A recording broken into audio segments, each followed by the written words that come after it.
But what I've also pointed out is that Labour's only policy with respect to illegal migration is to clear the backlog faster. Open borders. Oh, Robert Jenrick, we're not laughing at you. We're just laughing near you. But hello there, and I do hope you're all well. Now, these were a series of questions that were asked by 4 Labour MPs about the recent immigration figures last Thursday in the House of Commons. And all I can say is, if you could understand the point our honest Bob is trying to make, I'll give you the money myself. Very much indeed, Mr. Speaker. Well, local residents in my constituency are quite rightly shocked and concerned to hear that the Minister's Department is planning to house 300 asylum seekers in the Stradey Park Hotel, a totally disproportionate number for the village of Furness and local services. So will the Minister agree to meet with me to hear about local concerns, and what is he doing to prevent the need to commandeer the Stradey Park Hotel and to clear the Home Office backlog of 160,000 undetermined claims, so those from safe countries can be returned and those who are genuine refugees can move out of hotels and be integrated in small numbers into suitable communities? Well, I'm delighted to hear that the government has just chalked up another vote for the illegal migration bill, because you cannot have a position where you say you want open borders, unlimited numbers of individuals coming into this country, whether legally or legally, but you don't want them in your own constituency. That is an inconsistent approach. If the Honourable Lady feels so strongly and is getting such strong representations from her constituents, she should support the government's efforts to clamp down on illegal migration. Now, the one thing I always found funny about this question that Dame Nia Griffith asked was that she said nothing different to what any other Tory MP said in the House of Commons that day, asking about the planning of housing a number of asylum seekers in her constituency. They did the same. Residents are shocked and concerned about the plans. They said the exact same thing. The only difference is that when they said exactly the same thing, they didn't get thrown back in their faces that they support open borders and do not want migrants in their own constituencies. And if the Right Honourable Lady is getting hassle from her constituents, she should support the government's illegal migration bill. But there's a tiny little flaw in his plan that Labour MP Clive Efford rightly points out.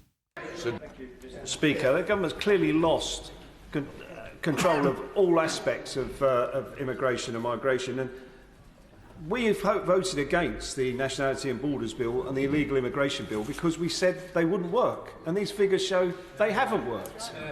So can he explain why it is that fewer than 1% of the people who arrived on small boats last year have actually had their asylum claims determined, and why is the figure so low?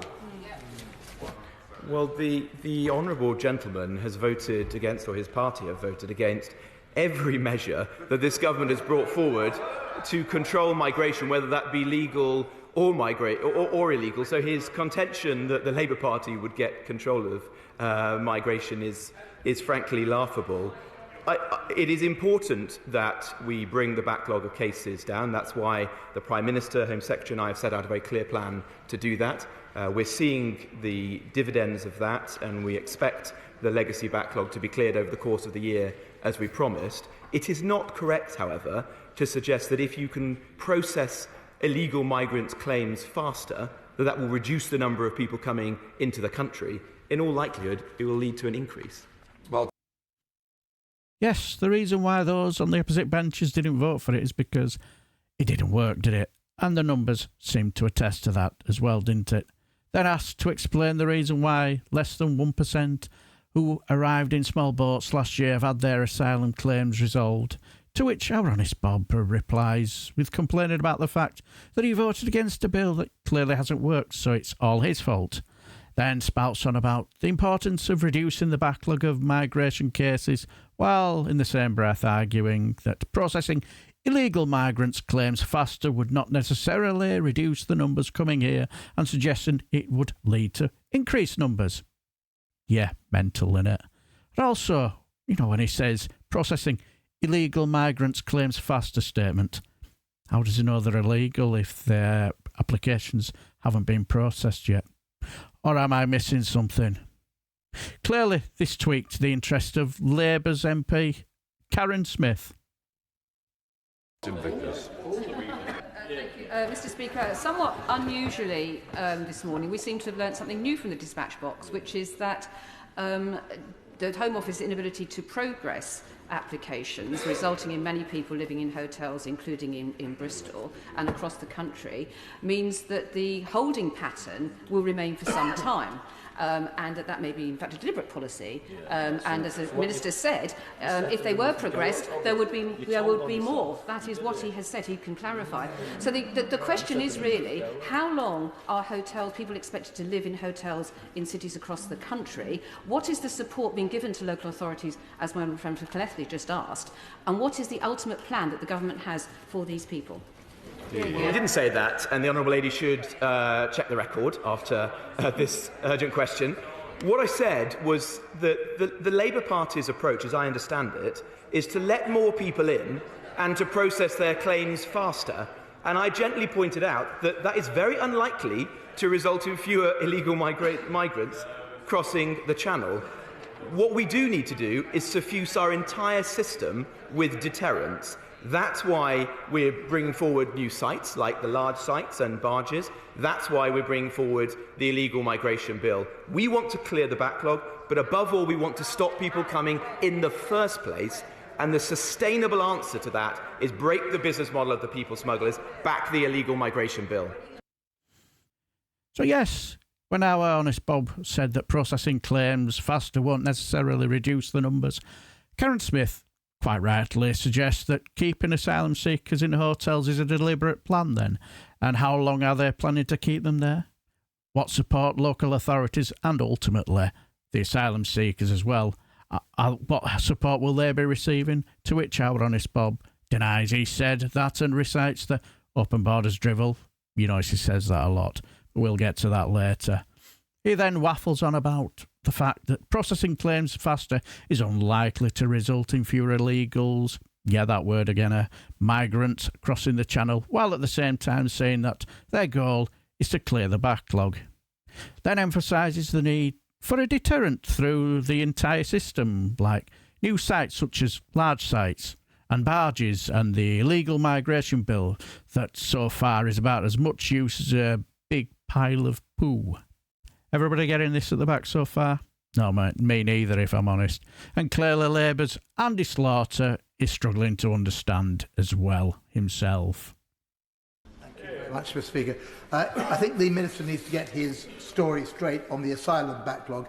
Is he saying that he wants to get it down, in which case he's not doing a very good job because it's up to 172,000? Or is he saying he's keeping it high with all the attendant costs and misery of that in order to deter fresh claims? I've been very clear that we want to get the backlog in cases down, but what I've also pointed out is that Labour's only policy with respect to illegal migration is to clear the backlog faster. Open borders, faster processing. That's not going to work. Like I said, we're not laughing at you. Well, yeah, we are actually, honest Bob. But Andy Slaughter's right into, again, more cavalcade of contradictions, and you notice in every reply he spouts the meaningless slogans about open borders and all that about Labour. Even when most people I have seen are absolutely annoyed at Labour's stance on immigration this week, we saw it in PMQs last week where Keir Starmer went after the Prime Minister about these figures and Rishi Sunak threw the open borders slogan again. You also saw our honest Bob sit practically to every question the next day in the urgent question, as you've just seen today in the House of Commons. And even I was struggling to understand why Labour were doing this. But on Friday morning, on the James O'Brien show, he received a call. They were talking about the topic of when these figures came out, why there was no outrage in the media. You know, the front pages were talking about Just Stop Oil or whatever. And he had some very interesting and intelligent replies. Well, he got a call that tweaked my interest because he had a theory as to why there was no front page mouth frothing on the Gammon newspapers, and it was very, very interesting. James is there. James, what would you like to say? Hello, James. Good to speak to you, mate. Likewise. Right, everybody who's contributed so far, I totally agree with most of the arguments, but I think everyone's just looking a little bit too deep and nuanced. Possibly. I really think it's as simple as this. Because Keir Starmer has chosen the route he's gone for in opposition, in terms of saying, quite right, yeah, too much immigration, we do need to get that down. It's set off absolute alarm bells in the right-wing media and the Tory party. It's like, hang on a minute, we've based our battle lines on this. He's shot their fox. Well, hang on, what the hell can we hear you with now? Well, he tried on Wednesday. Sunak accused Starmer of being in favour of open borders, which he's not, and wanting to bring back freedom of movement, which he doesn't, although he said he did when he was campaigning to be leader of the Labour Party.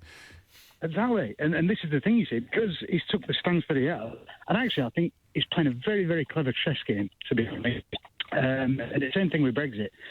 Well, I hope so, mate. I mean, as I say, if you're going to bend over backwards to get power, then people are going to be watching you very, very closely once you do actually achieve power. But I think it was Harold Wilson who said 1 day in power is worth 1,000 days in opposition.